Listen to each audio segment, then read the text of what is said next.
125 আপনার স্পিড। এখানে বাইকের স্পিড কত বলেন তো? 300 ফিটে বাইকের স্পিড কত? আপনার এখানে হাই স্পিড কত?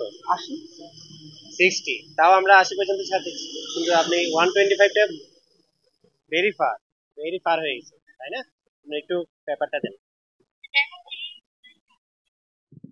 দর্শক, আপনারা জেনে থাকবেন আসলে ঢাকার বিভিন্ন সড়কে বা এক্সপ্রেসওয়েতে কিন্তু বাইকের স্পিড লিমিট 60 এবং কোনো ক্ষেত্রে আসলে 80 হলে আসলে ছাড় দেওয়া হয়। কিন্তু এই ভদ্রলোক কিন্তু আসলে স্পিড লিমিট ক্রস করে আসলে 125 টাচ করেছেন এবং প্রশাসন থেকে যিনি সার্জেন্ট সাহেব রয়েছেন তিনি কিন্তু আসলে এই মুহূর্তে আসলে গাড়িটি আটক করেছেন এবং তার যে প্রশাসনিকভাবে যে পদক্ষেপ নেওয়া প্রয়োজন সেই পদক্ষেপটি এখন নিচ্ছেন। গাড়িটি কিন্তু নাম্বার প্লেটও দেখতে পাচ্ছি না।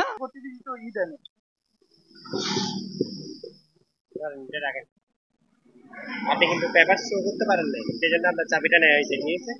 যেহেতু আপনি পেপার ওইভাবে দেখালে হবে না। আপনি আমাকে পুরোপুরি কাগজ হাতে দেখাতে হবে। আমার কথাটা বলতে চাই, আপনি শুধুমাত্র ড্রাইভিং লাইসেন্সটা অনলাইনে দেখাতে পারেন, আর অন্য কোনো পেপারস আমাকে অনলাইনে দেখানোর কোনো সুযোগ নেই। না ঠিক আছে, বাট আমার নাম ট্রান্সফারের জন্য পেপারটা দিতে হবে। হ্যালো, গাড়িটা সাইড করে।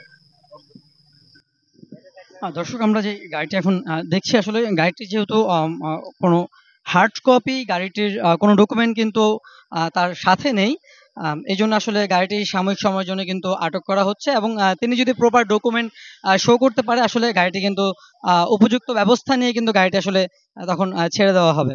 আমি সফট কপি নিতে পারবো না ভাইয়া। আপনি আমার কথা বুঝতে পারছেন? এখন কি আমার মিরপুর থেকে ওই অফিস? সঠিক সঠিক সঠিক। আর না হলে গাড়ি ডাম্পিং করা হবে। আপনি সঠিক কাগজপত্র দেখিয়ে তারপর গাড়িটা ছাড়াই নেবেন ডাম্পিং থেকে।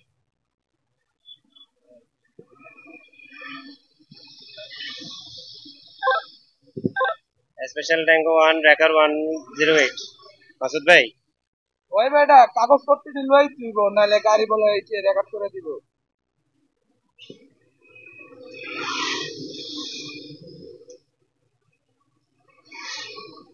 ইমানটার গাড়িটা নাই? স্পেশাল ট্যাঙ্গো 1 রেকার 108 মাসুদ ভাই।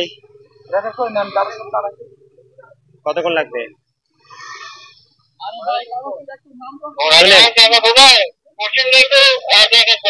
আমি আপনাকে আধা ঘন্টা সময় দিলাম। হ্যাঁ, আধা ঘন্টার মধ্যে ওনাকে যে আটক করা হয়েছে, যে বাইকারকে আপনি এইমাত্র দাঁড় করাইয়েছেন, আসলে ওনার অফেন্সটা কি ছিল এবং কি কি আপনার অভিযোগ পেয়েছেন?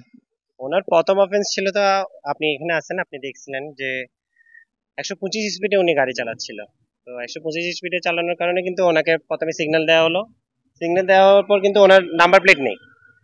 নাম্বার প্লেটের পর ওনার গাড়ির কাগজ চাওয়া হলো, কিন্তু উনি কিন্তু তা দিতে অস্বীকৃতি জানাচ্ছেন এবং সফট কপি দেখাতে যাচ্ছেন।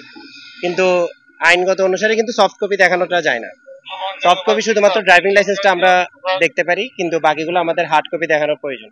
এখন যেহেতু উনি হার্ড কপি দেখাতে ব্যর্থ হয়েছেন, সেজন্য আমরা গাড়ি হয়তো ডাম্পিং করব। তবুও আমি মানবতার খাতিরে ওনাকে 30 মিনিট সময় দিলাম গাড়ির কাগজপত্রটা দেখানোর জন্য, এই জন্য। দর্শক, আপনারা দেখছেন আসলে গাড়িটির যে মৌলিক পেপার থাকা প্রয়োজন ছিল, যেই হার্ড কপিগুলো গাড়ির টেস্ট টোকেন বা রেজিস্ট্রেশন পেপার, যেই কাগজপত্রগুলো গাড়ির সাথে আসলে ক্যারি করা প্রয়োজন, যেহেতু সেই ডকুমেন্টগুলো এখনো পর্যন্ত চালক শো করতে পারেনি এবং গাড়িটি কিন্তু রেজিস্ট্রেশন করা হয়নি, গাড়ির রেজিস্ট্রেশন কোনো নাম্বারও নেই।